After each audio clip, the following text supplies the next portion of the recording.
Dead on the spot ang 40 anyos na si Kirby Amardecer matapos na pagbabadilong kandai pa nabibistong mga kagibo. Pasado alas 8 ng bangikang Enero 11 sa Maharlika Highway, Sitio Lagatik, Barangay Taysan, Sipokot, Camarines Sur. Sa investigasyon kan Sipokot Municipal Police Station, para mientras na pinarada ni Amardecer ang sayang pigmamanehong truck nga ni magpuro pahingalo. Alagad basang nasa nang binuksang kan sospek ang pintuan kan truck asin pinagbabadil ang biktima. Siyang helper, sir. Helper niya naman sa may nakadlukso, nakadulag. Sabi kahit itong bainante, kahit itong mayo man asin ng aram na dahilan, dahil nagpapahingalo malang sinda, kan mangyari ito, bigla binukasan. So mayo sindang aram na motibo, sir, para gibuhon ito sa inda.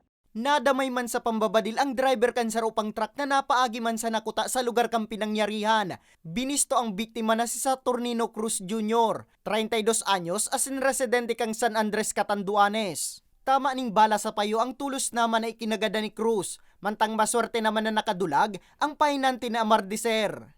Saturnino Cruz Jr., habang minamaniho niya ini yung sayang freezer elf van, pag-agi niya naman sa lugar, aksidenteng, tinamaan siya ng bala.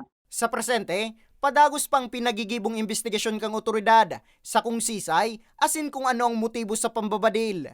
Para sa mga baretang tatak Bicol, Nomer Corporal